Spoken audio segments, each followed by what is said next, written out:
ตีนบนเลยดึงตีนบนดิน้ำค่อย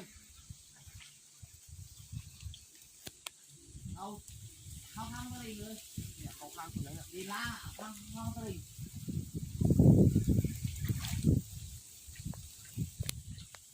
ดีล่าข้างก็เลยล่าก็เลย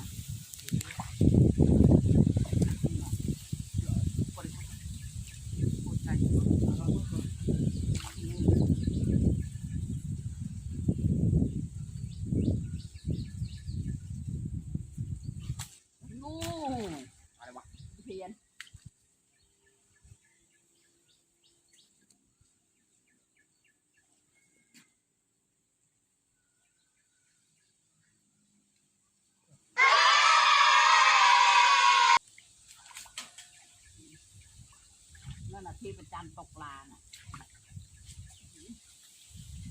เอาตะโกนล้างทางเลยเอาตีนไหนเข้าไป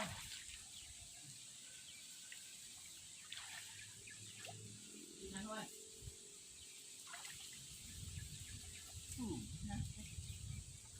ตีนไหนเข้าไปดึงตีนล้างไปตีนล้างไปล้างดึงตีนล้าง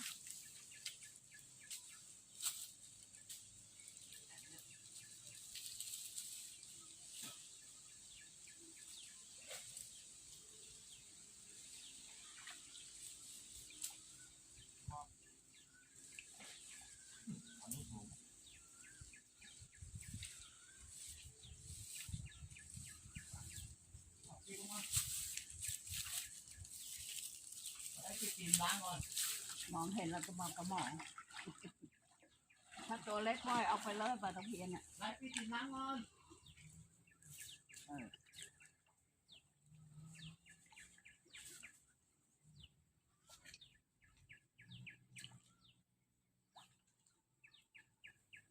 ไม่ไหนหรอกตรงนี้แหละช้อนใหญ่อะเนี่ยเห็นไหม